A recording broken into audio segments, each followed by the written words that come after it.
most dangerous CEO mistake is often the one everyone else can see, but none of them feel safe enough to mention. But Bill Miller is here to help founders just like you uncover those costly blind spots before trust erodes and growth stalls. We're here to talk about it with the man, the myth, the legend himself. He is the author of What Every CEO Must Know, 37 Secrets to Lead with Confidence and Power. We're here to talk about it on the Marketer of the Day podcast with Robert Plank. We are brought to you by dfypodcast.com, where we handle editing, publishing, and promotion so you can focus on the interview. And the interview that we're focusing on today and right now is Mr. Bill Miller, who focuses on first-time CEOs to identify their blind spots, particularly founders and executives entering that CEO role without having previously managed every business function. So there's so much to be had and learned about, right? Listening more, talking less, psychological safety, communication, hiring smarter people. So we're here to discuss it. Mr. Bill, how are you? I'm fantastic today. Ooh, there's our son. Yeah, we have a surprise guest. He might come and go because he will need to learn these skills in the future, right? Who knows what AI and technology will be like when he's an adult. So we all will have to learn these people skills, social skills, leading others and cooperating. So it's a important lessons to be learned for everybody. And it's never too early to learn, ever. Yes. And So it's never too late to learn either. you hear that? It's never too early or never too late to learn. Anyway, it's fantastic. Thanks for having me on. I appreciate it very much, Robert. Happy to have you. And yeah, when what you just mentioned and what we've discussed before, there's like the Peter principle, right? Which is kind of like a funny joke of like being promoted to your level of incompetence. But it seems like that's a common thing, isn't it? Where someone like they do so well, they got dropped into a role, then they say, oh my gosh, now what? And that's when they need you, correct? Well, it actually happens to a lot of people on the way up on their path to CEO. My first book, which you didn't mention, my first book is kind of a precursor to the What Every CEO Must Know. It's called The Rookie CEO. You can't make this stuff up. 9 rookie CEOs in a row that I worked for. And it's interesting because you can see the patterns that these people have. Those that come from a general management background or a COO background have run multiple business functions, know what motivates them, know the decision process, have different ways already when they step into the CEO role on how to deal with cross-functional issues and have techniques themselves. Even they have blind spots, but they make some of the best first-time CEOs because they have a broad knowledge. Today, especially where there's a lot of CEOs of founders and CEOs startups for AI-based products, whether they're wrappers around uh, Claude or ChatGPT or something else, they're AI-based, and a lot of these people are younger. Uh, tech, Technical people out of engineering. They see one thing they want to solve. Uh, they try to build that billion-dollar company by themselves and find out they can't. It's very difficult to do. Some seasoned people might be the first people who do that, but because it's possible with AI agents. But the thing is that all of a sudden you go from the one function, the one business function that you led, and perhaps were a manager on the way up and you're a good manager, then you have to become a good leader. Uh, but you still have blind spots because you can't see stuff. People around you see it, but you can't necessarily see it. And so blind spots are gaps at decision points, really, at the highest level. You know, some people have asked me, if you have one pointer today to give somebody about blind spots, what would it be? Because my focus is really all about blind spots for CEOs, first time CEOs, founders, and stuck CEOs. Because ask yourself one question: what am I missing? Especially if you're about to make a very complex, impacting decision, what am I missing?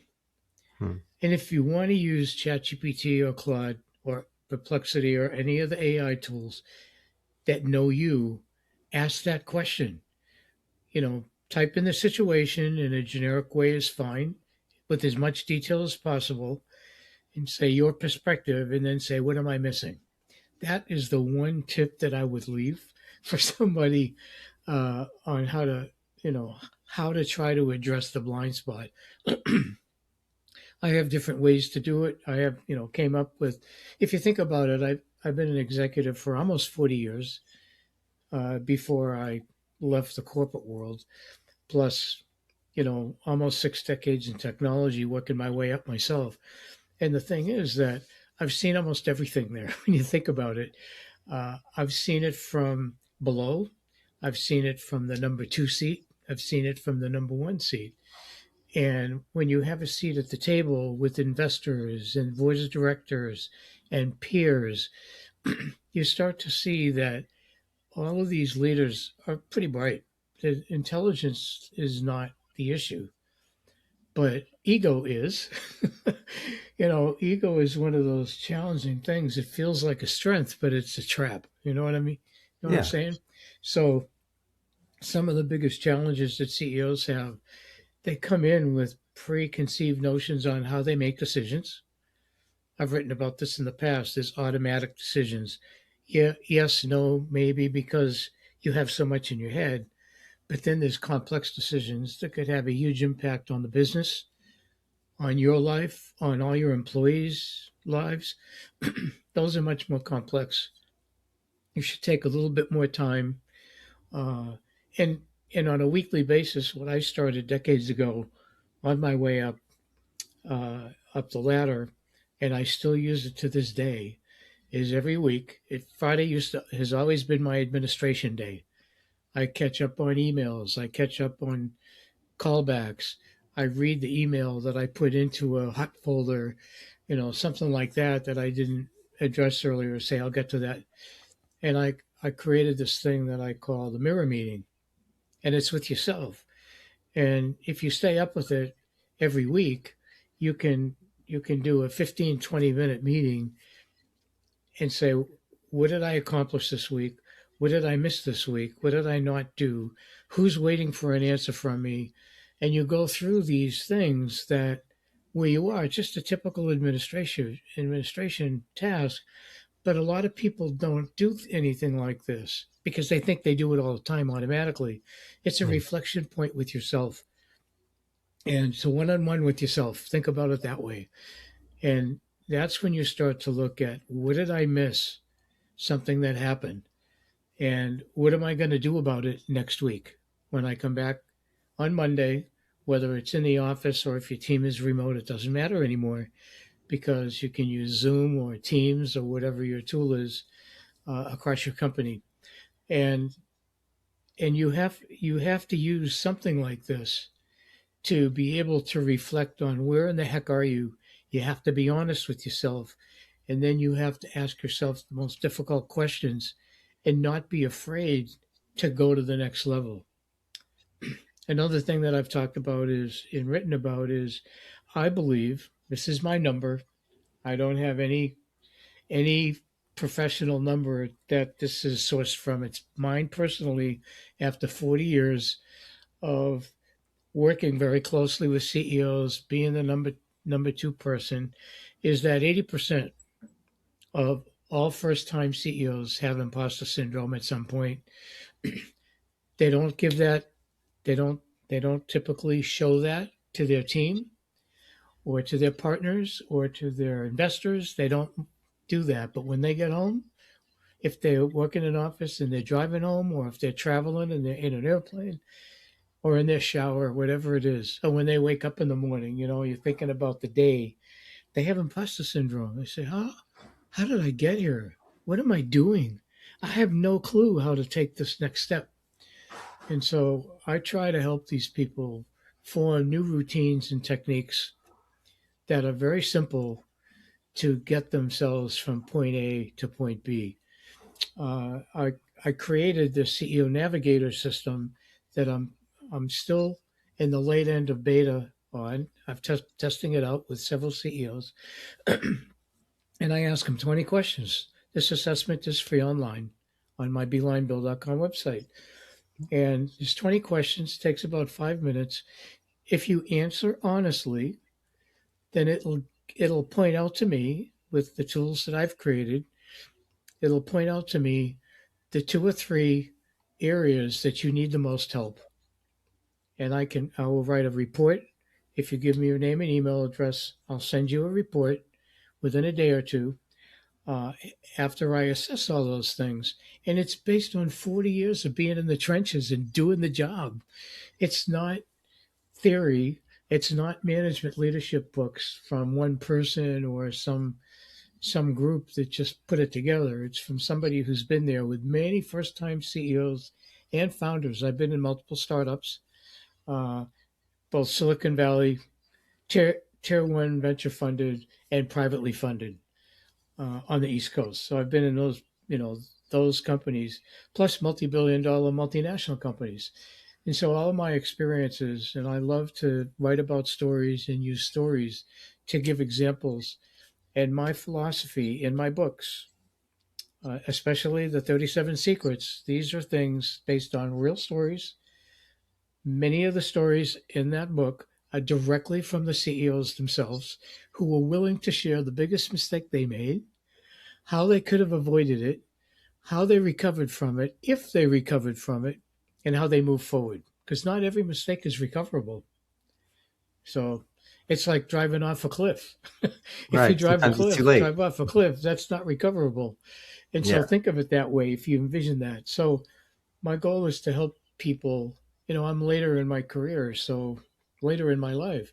So I can help people very easily with with everything that I've learned and everything that I've learned from others by being there and doing that.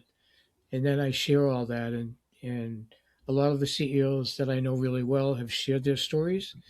Um, I've started a content series on LinkedIn where this is the third week I'm writing 3 stories that I'm part of, uh, and it talks about the mistakes, what happened, and it talks about the blind spots, and I put everything into that approach.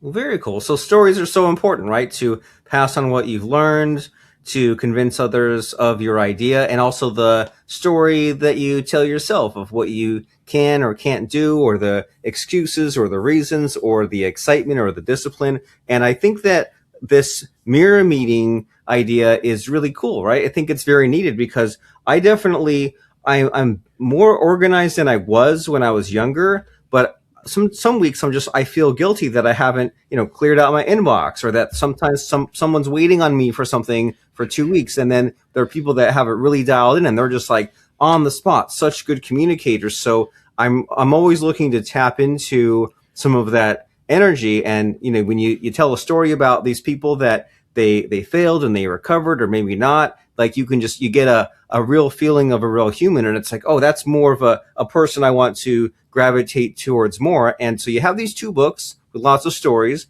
but on a podcast we're kind of time limited. So is there any story in particular that is in your book or in your latest post that you just feel like unpacking today? Sure, I'm happy to do one. I posted today on LinkedIn. The story today is about a CEO. I was running marketing. I was VP of marketing. This is the Marketers Podcast. And we had a staff meeting, which we used to have every week, a senior leadership team meeting. And he announced that the marketing function was moving offshore. He just announced it without talking to me earlier. He just told me that. And I said, over my dead body. It's like, oh my God. So there's 2 huge blind spots there.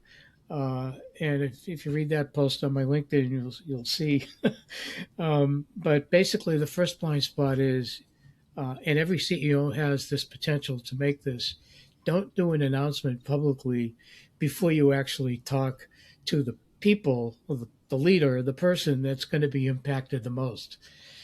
Now, nobody got laid off in that. Nobody lost their jobs. I did lose marketing because I ended up taking over for the operations head that left and went to another company, big company actually in the Northwest, and we were in the East Coast. But it was interesting because there's two blind spots that we just talked about there. The number one guy, the CEO, the big blind spot was he didn't think this through. All he needed to do is have a brief conversation with me that said, the board of directors wants us to do this because it's going to save us money long term. I want you to do this.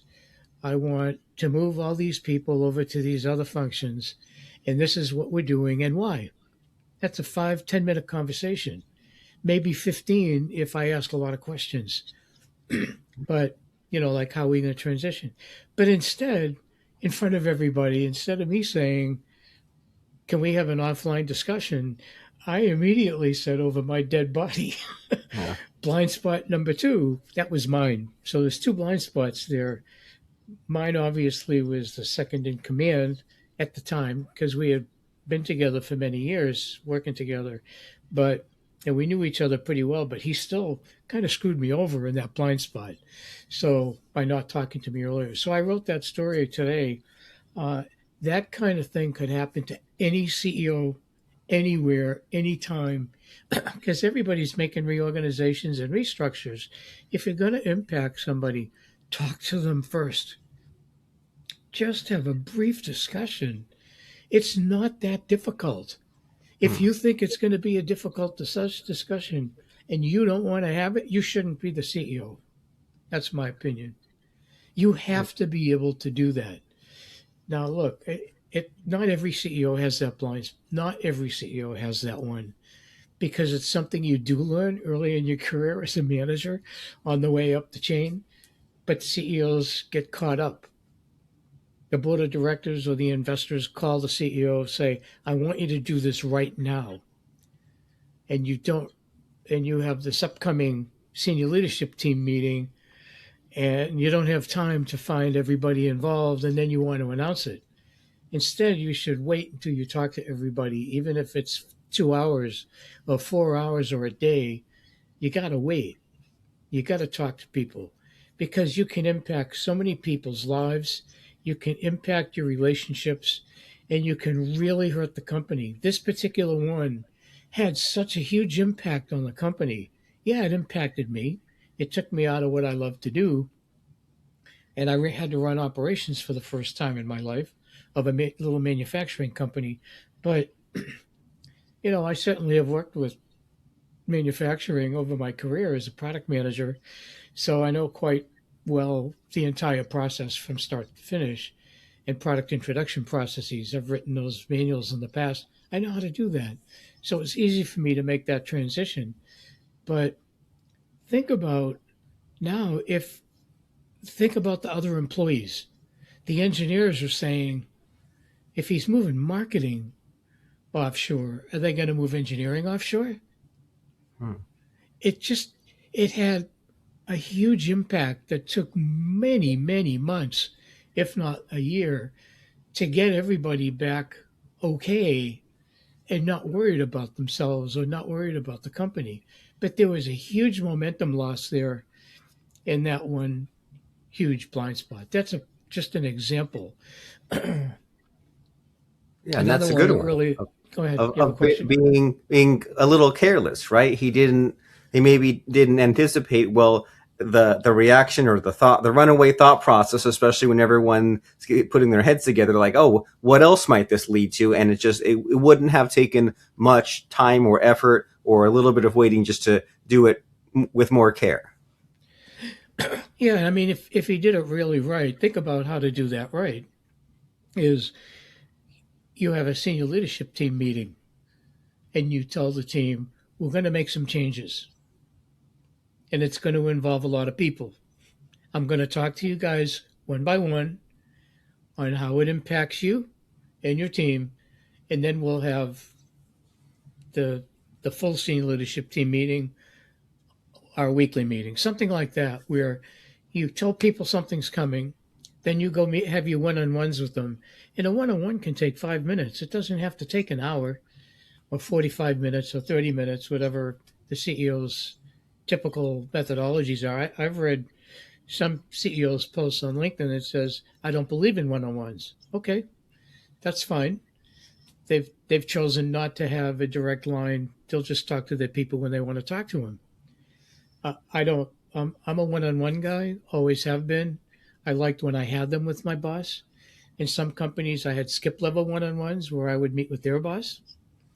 Those are environments that kind of open up a little bit where uh, they try to create a safe environment.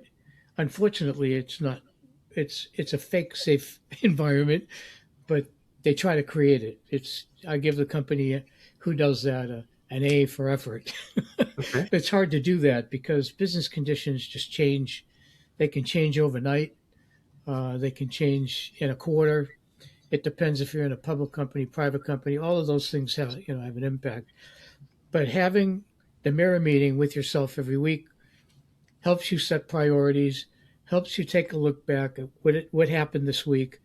And to be truthful, I use my own ChatGPT to to create and write my weekly journal. So I've added a new piece, which is part of my life partners coaching program, which is using ChatGPT as a journal.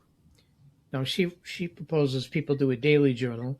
I I integrated it in with my overall mirror meeting, and I teach people how to do the mirror meeting. Uh, and it's interesting because some people say, "Well, I already do something like that," and I have them describe it to me, and then we kind of modify theirs to do the things that I've kind of proven over the years. It helps me not miss things. It helps me look at things that keep me up at night that I worry about because I'll say, "Oh my God, I miss this." It doesn't mean you're bad. It just means that there's so much going on. I mean, look, every Yeah. CEO's plate is overflowing. You've got to be able to get to the things that really have to be done now, only by you. If it can be done by somebody else, delegate it Mm. and get a status. Give direction, delegate it, and get status. But things that only you can do, that only you can make the decision on, that only you can unstuck, all of those things should be addressed in your personal mirror meeting. And you journal it in ChatGPT or Claude or whatever one you want to use, and it'll make sure you don't forget from week to week. It's really pretty good. That's the one thing that AI is really good for. It doesn't forget, Yeah. especially if as you build your prompt and you build the format that you want back. That's something Claude's a little bit better on if you want your own personal report. All right, so I had Claude create uh, kind of a template that I use when I advise somebody. Here, use this template, customize it for yourself. It really is pretty good. So it helps people not make mistakes. So and again, that's my entire philosophy is help first time CEOs and founders who are just becoming CEOs, even aspiring CEOs or stuck CEOs. It helps them take a look at a different angle of something that they might have missed. You Mm. and it helps you prioritize what you really need to do because there's a lot of things. We all make to-do lists probably in some form fact or fashion. Like even if you use I'm a Microsoft 365 user, have been for years. So there's tasks, but how do you prioritize those tasks? A lot of those, after a couple of weeks, you don't even remember you put them on there, and then you don't do them. You just eliminate them. So there's must dos, nice to do, those kinds of things. So you're really prioritizing the things that keep you up at night, keep your senior leadership team up at night, keep your company from moving forward. And those are the things that must be addressed every week. And I'm sure that some people take longer once they get a series of, they get comfortable in their own mirror meeting, whatever they want to call it. Uh, it can go longer than 15 minutes. I try to keep mine to 15 minutes. I do now. I don't run a big team. You know, it's myself and my partner here. We each have our own things, and we have a startup together. But so for me, my my mirror meeting's 15 20 minutes, and I've integrated AI into it. But it still is quite interesting. And when I advise somebody and teach them how to do that, they like it. Typically, it's one thing that you can do quickly to make a difference. Yeah, and some of these ideas are very like underrated but important, right? Because I know you talked about some of these concepts like listening and understanding and getting better perspectives, but just like getting things in writing because our minds play tricks on us, don't they? We think we remember things properly, or we think we got our that to do list in order, but there's a reason why it has to be written down, and then the journal is kind of the next step after the to do list, and then the next step after that is this mirror meeting where there's some kind of structure. And like something that blew my mind just a couple of weeks ago was this idea of like sometimes your enthusiasm wanes, right? And you say, well, hey, I've got this real good target, this goal, but then sometimes I kind of like I don't push for it enough or I'm kind of demotivated. And he said, like, well, if you make a decision, like, make that journal entry about why you made that decision so you don't have to like mentally recreate that path every time. I thought, like, what a cool concept, and relating to what you're talking about here, right? Like get it in writing. That way it's fixed and it doesn't kind of go by the whims of your own emotions and your own memories. And so this is important stuff that you covered in the Rookie CEO with your PPLC framework, and then also the What Every CEO Must Know sequel. And so you've seen so many things, right, with all these companies, shapes and sizes, personalities. But as we've been saying, there's only so much to fit in a podcast. So in our final few minutes of our discussion, Mr. Bill Miller, do you think there might be a missing question that I should be asking you? I just don't know what to ask you. Well, um, hmm, I I don't know. How do you solve this problem if you don't know where to start? Okay. If if if you are a first time CEO, a founder in a small company, and you're one of two or three people that have everything under your, you know, you're all wearing multiple hats, or if you're a seasoned veteran and you're stuck, and I've worked with a couple of these kinds of CEOs recently where they've had a company for 15 years. They're founder original, but their company's 15 years old or something like that, and they're stuck. Their revenue is stuck. They can't grow the company. There's churn if they're a SaaS. Uh, they need a little bit of help, and sometimes they need outside help. So one of the first things that I would suggest, that would be the question is, where do I start? And I've tried to. Well, there's obviously my books, which I think are really pretty good because they start there. And I've got clients. That's where all my clients come from. Pretty much is my books, not my LinkedIn posts. They come from my books because there's lead magnets in there. It's, if you want to work with me, here's my email address, and it's a special email address. It's not my normal one, so I can track it, right? Hmm. And that's why I created the CEO Navigator system, and that is free assessment. If you go to the free assessment and take it, there's no obligation, and you can get a free report on how I analyze it. You can see the top, if you answer the questions honestly in the 5 or 10 minutes or so, you'll find out the top areas, two or three areas. I try to focus on two. Sometimes three things have a tie in the scoring system, and I'll give you some suggestions on where to go from there. Uh, and if people like that, that's a starting point. I think it's a great starting point. Uh, it's a lot of people, they really do think that they know everything. I know that these people, I've worked with so many founders now and CEOs, they're all bright. They all have intelligence. They all have expertise in areas that are related to the company that they're running. They they might be the only people in the early days, if they're a founder, that can sell the products or services. They're the only ones who know the how and the why and the what. And so it takes time to do leadership and even care about blind spots, because you don't. You're going so fast. But I have found this type of an assessment to be a simple way to at least take a look at where you are today and how can you move forward. You can put your own action plan in place, even for my CEO assessment, or you can arrange to have a 90-minute uh, blind spot intensive with me for a modest fee, and I will take you through step by step, blind spot by blind spot, score by score, everything, and give you as much as I can in that period of time. And obviously, you can move forward and put me on a retainer. That's the business that I'm kind of building. Uh, Now, I've been consulting for many years.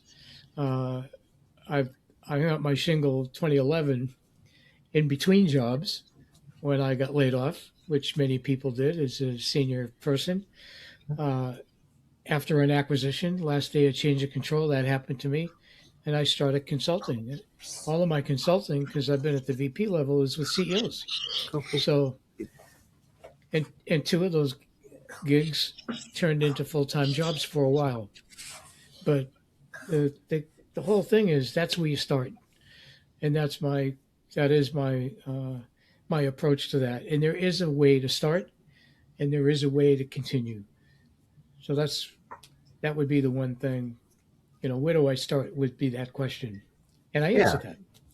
To get educated, right? Take that Yeah, assessment, read those books, and it feels like there's a little bit of like Dunning Kruger curve in there of like these people that you coach that you help. They're smart and they solve some problems to get to where they've gotten, but then there's the limitation still that holds them back, and you have to like kind of like you mentioned the blind spots, right? You have to figure out what you don't know, and that can be a little demotivating and maybe feel like you're going backwards because you're kind of like unlearning things or just like figuring out how much more daunting the problem in front of you might be. yeah, And but it's a necessary path of being uncomfortable and learning to get to that next step. And so these two books that you mentioned, there's the Rookie CEO. You can't make this stuff up. Learn how 9 rookie CEOs got there, executed, created their stories, and led by Mr. Bill Miller. And then there what they are, every right there. there you go, right there in the flesh. What every That's right. CEO must know: 37 secrets to lead with confidence and power. And then there's the assessment, and then the 90-minute and blind spots meeting that you can do, which is at beelinebuild.com. And there's the CEO assessment and so many other resources right there. But it sounds like the two books are a good kind of way to go deep and really understand these ideas. And then we can find you also on LinkedIn. That's Bill Miller, creator of the CEO Navigator system. And we'll have a link to all those underneath the podcast: the LinkedIn, the two books, and then the website with the assessment. As we're heading there right now, before I let you go, Mr. Bill Miller, it's time for the scary part of the show where I try to stump you. I try to put you on the spot by asking about a fun or interesting quote or lesson that has served you. So what comes to mind as far as a fun or interesting quote or lesson? So so it turns out that my favorite quote is how I open the Rookie CEO on this Okay. page right here. And it is a quote by Sam Levinson, been around for many years. You must learn from the mistakes of others. You can't possibly live long enough to make them all yourself. Ooh, that's And deep. That's good. and what's funny is I certainly hadn't come up with how I was going to be today back in 2020 when I wrote this book and came up with that quote. And in the Rookie CEO book, there's a quote at the beginning of every chapter. I don't do that in what every CEO must know because it's a much bigger book. Uh, it's about twice the number of words. But this is a quote that kind of is true, and you've heard it. You've heard it in the past. People have their own version of it. A lot of people that that a lot of us read. But that would be my favorite one.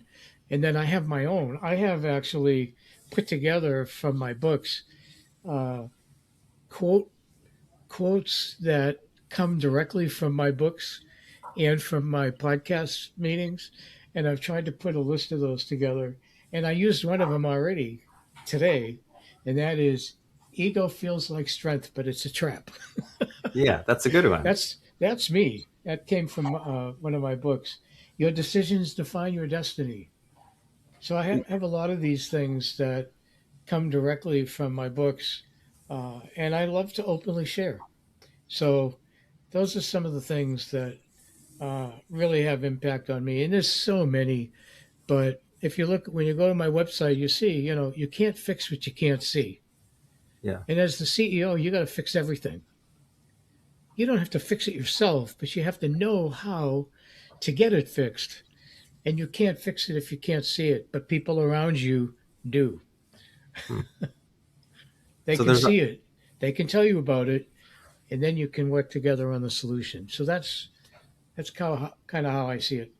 well, that's very wise. And this whole concept of us using the knowledge of the past and book learning to shortcut our own mistakes, we all do it. We just take it for granted, right? Imagine if you had to figure out how to purify water, or if you had to figure out electricity or algebra, or how to like build a car or drive a car, right? We've all learned things left and right, but we kind of have the ego gets in the way and we think, oh, I self-taught myself like math or history. No, you didn't. You read it from a book. And so why should the other paths of your journey be any different, right? Especially when you're solving these Mm. even bigger problems and the stakes are even higher and there's a lot more to be lost. Like you've mentioned, some just small mistakes compounded over time led to the demise of some really impressive companies. So in order to not be another statistic, we have to be smart and kind of slow down and think about these things and consider the angles and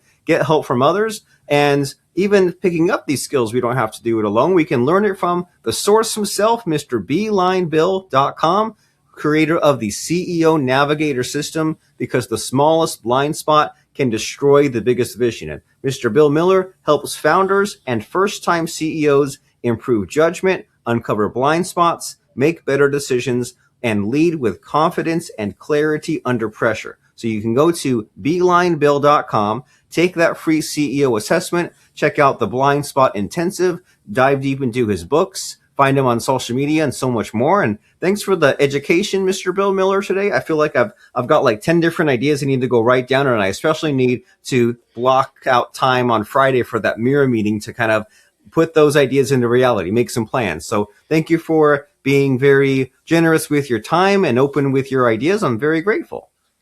It's my pleasure. And let me know how that new mirror meeting of yours is going to work out for you. Ooh, yes, accountability. I'll report back.